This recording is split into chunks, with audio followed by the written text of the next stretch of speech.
Hello Ram గారు. నారాజు. జీవితంలో అండి ప్రతి ఒక్కరికి నా జీవితంలో మార్పు వస్తే బాగున్ను, నేను మారితే బాగున్ను అనేటువంటి ఆలోచన డెఫినెట్గా వస్తూ ఉంటుంది మనకి. ఏ రకంగా అయినా సరే చూసుకున్నా నా జీవితాన్ని నేను మార్చుకోవాలి అని అనుకుంటూ ఉంటారు. బట్ వాళ్ళకి ఏంటంటే ఎలా మార్చుకోవాలి అనే దాని మీద అవగాహన ఉండదు. మనిషి తన జీవితాన్ని తను మార్చుకోవాలి అనుకుంటే ఎలా? నారాజు, చిన్నప్పటి నుంచి మనం విన్నాం ఆవు పాలిస్తుందని. ఆవు పాలు ఇవ్వదు, మనం తీసుకోవాలి. మనం పిండితే తప్ప పాలు ఇవ్వదు. మన జీవితంలో పరిస్థితులు ఊరికే మారమంటే మారవు. మారాలంటే మనకున్న కమిట్మెంట్ ఏంటి, మన ప్రయత్నం ఏంటి అనేది మనం అర్థం చేసుకుంటే జీవితంలో మార్పులు వస్తాయి. ఎట్లా వస్తాయి మార్పులు? అసలు నువ్వు 3 రకాలైన పద్ధతులు మారాలి. నువ్వు చూసే పద్ధతిని 3 రకాలుగా మారాలి. ఎప్పుడైతే ఈ 3 రకాల నువ్వు ఈ ప్రపంచాన్ని, జీవితాన్ని చూసే పద్ధతి మారుతుందో జీవితంలో మార్పులు రావడం మొదలు పెడతాయి. దానంటే అదే మారదు. ఎవరి జీవితమైనా నువ్వు చూస్తే బాగా మారిన జీవితం, అభివృద్ధి పొందిన జీవితం ఉంటే వాళ్ళు దాని వెనకాల చేసిన ప్రయత్నం ఏంటంటే ఈ 3 మార్పులే. నెంబర్ 1, తన్ను తాను చూసే పద్ధతిని. నేను పనికిరాను, నా వల్ల కాదు, నేను ముందుకెళ్ళలేను, లేదా నేను ఇంతే ఆగిపోయాను అనే ఆలోచన పద్ధతిని ముందు మార్చుకో. రెండవది, ఈ ప్రపంచాన్ని చూసే పద్ధతిని. ఈ ప్రపంచం నన్ను యాక్సెప్ట్ చేయదు, నన్ను ఒప్పుకోదు, నన్ను కలుపుకోదు, నన్ను అభినందించదు, నన్ను అప్రిషియేట్ చేయరు, నేను వీళ్ళలో భాగం కాదు, సక్సెస్ఫుల్ మనిషిగా నన్ను గౌరవించరు అని ఈ ప్రపంచం అభిప్రాయాలను చూసే పద్ధతి మారాలి. ఇక మూడవది, వాళ్ళ భవిష్యత్తును చూసే పద్ధతి మారాలి. నా లైఫ్ ఇట్లాగే ఉంటుంది, ఇంకే మార్పు ఉండదు అని అనుకోవడం కాకుండా నా భవిష్యత్తు అద్భుతంగా ఉంటుంది, నేను మారాలంటే నేను చూసుకోవాలనుకున్న భవిష్యత్తును చూసుకోవాలని అనుకుంటే ఎలాంటి భవిష్యత్తు కావాలో నేను ముందు చూడగలగాలి. నా దృష్టి మారితే ఈ సృష్టి మారుతుంది. నా పద్ధతి మారితే పరిస్థితి మారుతుంది. చూసే దృక్కోణం మారితే అప్పుడు నాకు అందించే జీవితం మారిపోతుంది. జీవితం మారడం అంటే అర్థం దానంతటా అది మారడం కాదు. ఒకవేళ మారినా గుర్తించే గుణం మనకు లేకపోతే నువ్వు మారినా వాటిని ఆస్వాదించలేవు. కాబట్టి మార్పు చెందాలంటే ఫస్ట్ మనం చూసే పద్ధతిలో మారాలి. అప్పుడు మనకి అంతకుముందు ఏది లేదో మానసికంగా ఎప్పుడైతే బలహీనంగా ఉన్నావో, మానసికంగా నువ్వు ఏది సాధించలేనన్న ఫీలింగ్లో ఉన్నావో, చుట్టూ పరిస్థితులు నన్ను చేతగాని వాళ్ళలాగా చేశాయని అనుకున్నావో అవన్నీ రివర్స్ అవుతాయి పద్ధతి మారినప్పుడు. ఇవన్నీ మనం మార్చుకోవడం అనేది మన చేతిలో ఉంటుంది, మన ప్రయత్నంలో ఉంటుంది. ఎలా సార్? అంటే మనల్ని మనం పరిస్థితుల్ని ఆ విధంగా మార్చుకోవాలి అనుకున్నప్పుడు ఎలా? నారాజు, వాళ్ళు ఉన్న పద్ధతిలో, అంటే వాళ్ళు ఏ పరిస్థితిలో ఉన్నారు, ఎలా మార్చుకున్నారు అన్నది మనం తెలుసుకుంటే మార్చుకునే అవకాశాలు ఎక్కడెక్కడ ఉన్నాయి, ఇలా కూడా ఆలోచించవచ్చా అని మనం తెలుసుకుంటే, అట్లా తెలుసుకోవాలంటే నువ్వు ఒక ఎగ్జాంపుల్ని చూడాల్సిందే. అవునా? ఎవరు సార్? మన దగ్గర ఇదే స్టూడియోలో నేను పద్మ గారని వైజాగ్ నుంచి ఒక స్పెషల్ గెస్ట్ని ఇన్వైట్ చేశాను. నీ ప్రశ్నలో జీవితం ఎలా మారుతుంది అన్నావు, తన జీవితం ఎలా మారిందో, ఆ మార్పుకు దారి తీసిన పరిస్థితులు ఏంటో ఆవిడ కనుక్కుందాం. పరిస్థితులు, పద్ధతి మారితే పరిస్థితులు మారుతాయన్న విషయాన్ని ప్రూవ్ చేయడానికి లైవ్ ఎగ్జాంపుల్ పద్మ గారు ఉన్నారు. హలో పద్మ గారు. నమస్తే అండి. Nice meeting you. సో ఎలా ఉన్నారు? బాగున్నాను సార్. ఎలా వైజాగ్ అనేది? yes sir. Thank you so much Padma గారు. ఇక్కడ మా షోలో మిమ్మల్ని చూస్తున్నందుకు చాలా హ్యాపీగా ఉంది. నాకు కూడా చాలా హ్యాపీగా ఉంది మీ ఇద్దరిని చూస్తుంటే. సార్ వీడియోస్ చూస్తుంటాను, మిమ్మల్ని కూడా ఎక్కువ సుమన్ టీవీలో ఎక్కువ చూస్తూ ఉంటాను సార్. మీ ఇంటర్వ్యూస్ అన్ని చాలా బాగుంటాయి సార్ కూడా చాలా బాగుంటాయి sir. Thank you so much. ఎలా అంటే మీ జీవితాన్ని మీరు ఏ పరిస్థితులు మీరు ఎదుర్కొన్నారో, రమేష్ అకాడమీ వరకు మీరు ఏ విధంగా వచ్చారు? ఓకే, మాది వైజాగ్ సార్. మేము ఒక మిడిల్ క్లాస్ ఫ్యామిలీ నుంచి వచ్చాము. మేము పిల్లలిద్దరూ చదివించడానికి నేను చాలా ఇబ్బందులు పడుతున్నాను అన్నమాట. ఎలా అంటే వాళ్ళ ఫీజులు కూడా కట్టుకోలేని పరిస్థితుల్లో నేను ప్రజెంట్ ఇప్పటి వరకు అయితే ఉండేదాన్ని. ఎందుకంటే పాపని MBBS చదివిస్తున్నానండి. సో అమ్మాయిని చదివించాలి అంటే నేను ఫీజులు కట్టాలి సార్. ఎందుకంటే మా హస్బెండ్ నేను చాలా పూర్ ఫ్యామిలీ నుంచి వచ్చాము. ఇద్దరు పిల్లలు ఆడపిల్లలు కదా, చదివించాలి, వాళ్ళకి ఒక మంచి భవిష్యత్తుని ఇవ్వాలని చెప్పేసి మేము ఏదో ఒకటి చెయ్యాలన్న ఆలోచనతో ఉండేదాన్ని. నాకు ఫస్ట్ నుంచి ఈ మేకప్ అని బ్యూటీ అని చాలా ఇంట్రెస్ట్ సార్. ఇంట్రెస్ట్ వల్ల నేను ఏం చేయాలని ఆలోచిస్తూ ఉంటే నేనేం ఫస్ట్ అయితే ఏం చేయలేనేమో, నేను చదువుకోలేదు కదా, నేను 10th వరకే చదువుకున్నాను సార్. నేనేం 10th వరకే చదువుకున్నాను సార్. నేనేం చేయలేనేమో, ఏం చేద్దామన్న ఆలోచనతో ఇంట్లో ఇబ్బందులు ఎలా ఎదుర్కోవాలి ఏంటని అలా ఎప్పుడు డిప్రెషన్గా ఉండి ఆలోచిస్తూ ఉండేదాన్ని సార్.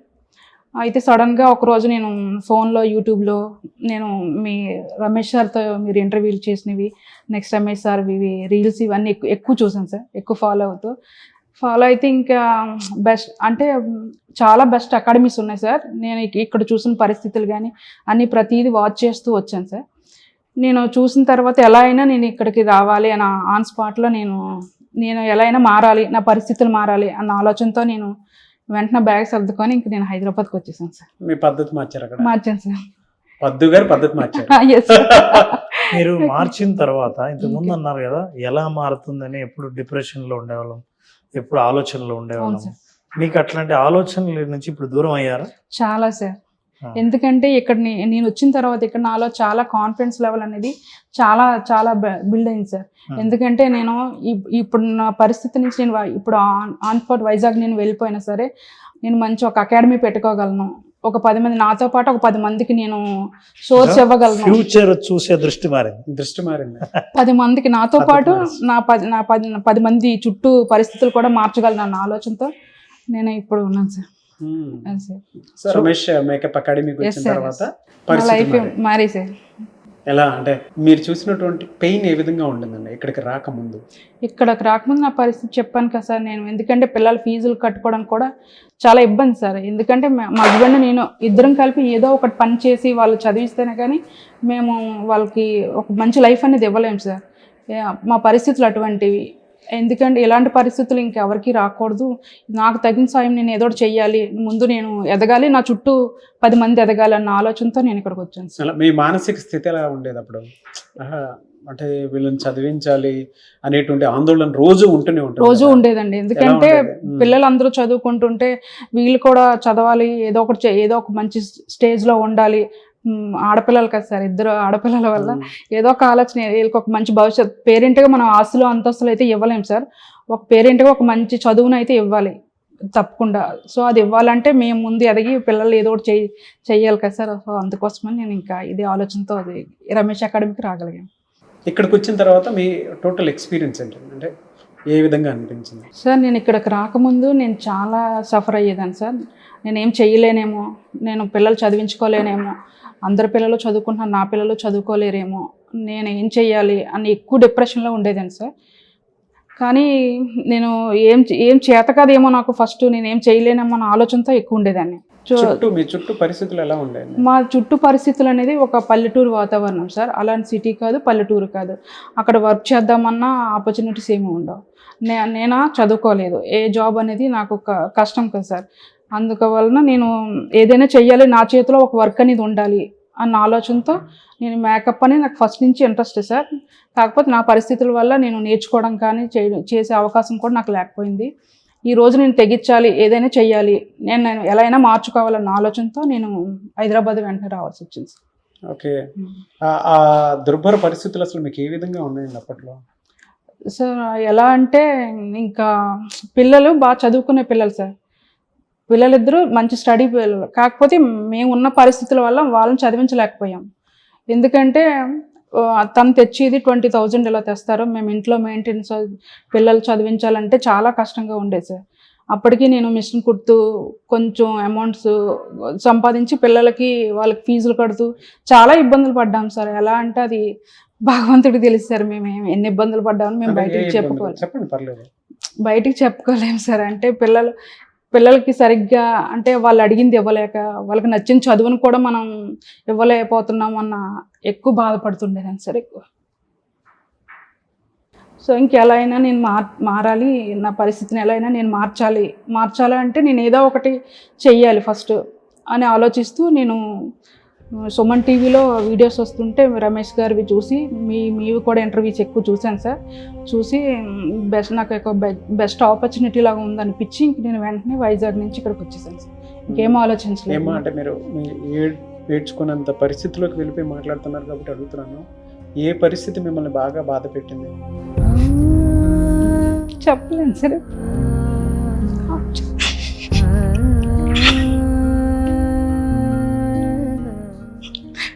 చెప్పలేదు.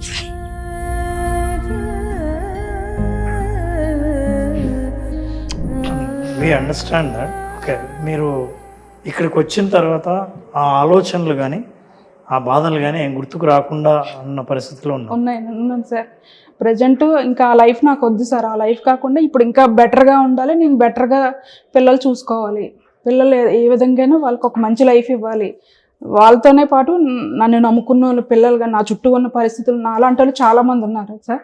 అలాంటి వాళ్ళకి కూడా ఒక నలుగురికి నా వల్ల ఏదో సహాయం చేయాలి కాబట్టి నేను ఈ ఫీల్డ్లో దిగగలను సార్. ఇక్కడ రమేష్ మేకప్ అకాడమీ ఎన్ని డేస్ కోర్స్ అనేది? 30 days సార్. 30 days course. ఈ 30 daysలో మీకు ఇక్కడ ఎటువంటి సపోర్ట్ దొరికింది? మీకులాగా పద్ధతి మార్చి పరిస్థితులు మార్చుకోవాలనుకున్నటువంటి వాళ్ళు చాలామంది ఉంటారు. వాళ్ళకి మీరేం చెప్తారు? మీకు ఇక్కడ ఎటువంటి సపోర్ట్ దొరికింది? నేనైతే రమేష్ గారి అకాడమీ నిజంగా హ్యాట్స్ ఆఫ్ చేసి చెప్తున్నాను సార్. చాలా బెస్ట్ ఆపర్చునిటీ ఇదైతే. ఎందుకంటే ఎవరైనా మేకప్ నేర్చుకోవాలి, ఒక మంచి ఫీల్డ్లోకి రావాలి అనేసి ఆలోచన ఎవరికైనా ఉందంటే the best academy sir Ramesh academy. ఆయన ఒక టీచర్ గైడెన్స్ లాగే కాకుండా ఒక మంచి సపోర్టర్గా కూడా ఎప్పుడు ఉంటారు సార్. అంటే ఏదో ఒక ఫీల్డ్ని నేర్పుతున్నాను, సరే నేర్చుకుంటున్నారు వదిలేస్తున్నాం అనే ఆలోచన కాకుండా వాళ్ళని ఫ్యూచర్లో ఇంకా ఎలా డెవలప్ చేయాలి, వాళ్ళకి ఎలాగైనా ఒక మంచి ఆపర్చునిటీస్ అని ఇవ్వాలి అనే ఆలోచనతో ఎప్పుడు ఉంటారు సార్. మీరు కొత్తగా వచ్చేటువంటి వాళ్ళకి సపోర్ట్ ఎప్పుడు నా సపోర్ట్ ఎప్పుడు నేను రమేష్ అకాడమీకే ఇస్తాను సార్. నేనే కాదు, ఒక 10 మందికి మంచి అవకాశం కూడా ఇక్కడ ఉంటుంది సార్. ఎప్పుడు రమేష్ గారు ఎప్పుడు అందరికీ సహాయం చేసేలాగా ఉంటారు సార్. మీ భవిష్యత్ ప్రణాళిక ఏంటి? ఇక్కడ నుంచి బయటకు వెళ్తున్నారు కదా, నేను వైజాగ్లో ఒక మంచి బెస్ట్ అకాడమీ పెట్టుకుందామని ఆలోచన సార్. డెఫినెట్గా పెట్టుకుంటారు. ఈ వీడియో చూసిన తర్వాత మీ కాంటాక్ట్ నెంబర్ పట్టుకొని చాలా మంది మీకు అంటే ఎవరైతే మీ దగ్గర సర్వీస్ కావాలనుకుంటారో అటు పెళ్లిళ్ళ సైడ్ నుంచి కానివ్వండి. ఇంకొకటి సార్, ఇందాక చెప్పాను ఆల్రెడీ, నేను హ్యాండిక్యాప్స్ ఉంటారు కదా సార్, వాళ్ళ ఏదో ఒక లోపం ఉందన్న ఫీల్తో ఉంటారు సార్.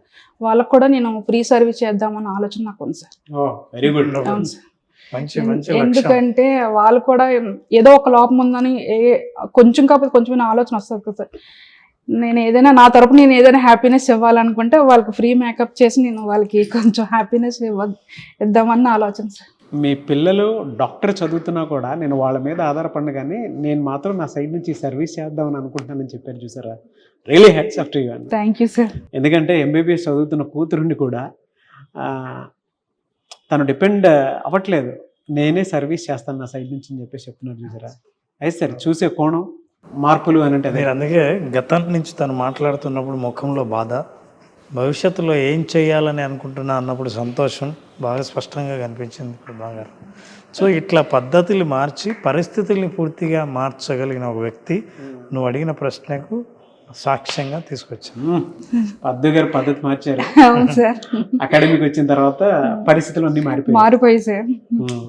థ్యాంక్స్ చెప్తారా రమేష్ గారికి మీరు? అయ్యో, ఎప్పుడు ఆయనకి రుణపడి ఉంటాను సార్. ఇప్పుడు నా లైఫ్ ఉన్నంత వరకు. ఎందుకంటే నా పరిస్థితులు నేను మారానంటే ఆయన చదవలే కదా సార్. అందువల్ల నేను ఎప్పుడు నా తరపున ఎప్పుడు ఆయనకి సపోర్టివ్గా ఉంటాను. ఓకే, నేను ఎప్పుడు రుణపడే ఉంటాను ఆయనకి. సో హైదరాబాద్ ఇన్స్టిట్యూట్ మీరు వైజాగ్ నుంచి వచ్చారు. మేమే సార్, థ్యాంక్ యూ అండి. ఫర్దర్గా కూడా బట్ వెరీ గుడ్ ఎగ్జాంపుల్ అండి. చాలా మందికి ఒక ఆర్గానిక్ ఎగ్జాంపుల్ చూపించి ప్రతి ఒక్కరి లైఫ్లో ఉండేటువంటి సమస్యలే. ఇద్దరు ఆడపిల్లలు అయ్యి ఉండి వాళ్ళకి చదివించాలనేటువంటి తపంతోటి కోరికతోటి వీడియోస్ చూసుకుంటూ ఇక్కడ దాకా వచ్చి పరిస్థితులు మొత్తం మారుతాయనే ఉద్దేశంతో కాన్ఫిడెంట్ తోటి ఇక్కడ స్టేయింగ్ చేసి పిల్లల్ని వదులుకొని ఇక్కడ దాకా వచ్చి స్టేయింగ్ ఇన్స్పైర్ మెనీ పీపుల్. డెఫినెట్గా మిమ్మల్ని చూసి నేర్చుకోవాల్సినటువంటి విషయాలే చాలా ఉన్నాయి. Special thanks to you and Ram గారు, and special thanks to Ramesh makeup academy. So మీరు కనుక జాయిన్ అవ్వాలి అనుకుంటే, అంటే 30 days కోర్సే, మీ జీవితాన్ని మార్చుకోవాలి అనుకునేటువంటి ఆలోచన ఉన్నప్పుడు డెఫినెట్గా పద్మ గారు లాంటి వాళ్ళని చూసి చాలా నేర్చుకోవచ్చు మీరు. నా పరిస్థితి బాగాలేక నన్ను నేను మార్చుకోవడం కోసం అని చెప్పేసి ఇక్కడ దాకా రావటం జరిగింది. నేను ఇలా మారాను అని చెప్పడానికి బెస్ట్ ఎగ్జాంపుల్. మీకంతా మంచి జరుగుతుందండి. థ్యాంక్ యూ వైజాగ్లో మీరు పెట్టేటువంటి అకాడమీ ఏదైతే ఉందో ది బెస్ట్ రన్ అవ్వాలని కూడా మనస్ఫూర్తిగా కోరుకుంటాను. థ్యాంక్ యూ అక్కడ సార్. కూడా రమేష్ గారి సపోర్ట్ మీకు ఉండాలని మాత్రం తప్పకుండా. డెఫినెట్గా కోరుకుంటాను. Wish you all the best. Wish you all the best. Thank you. Thank you so much.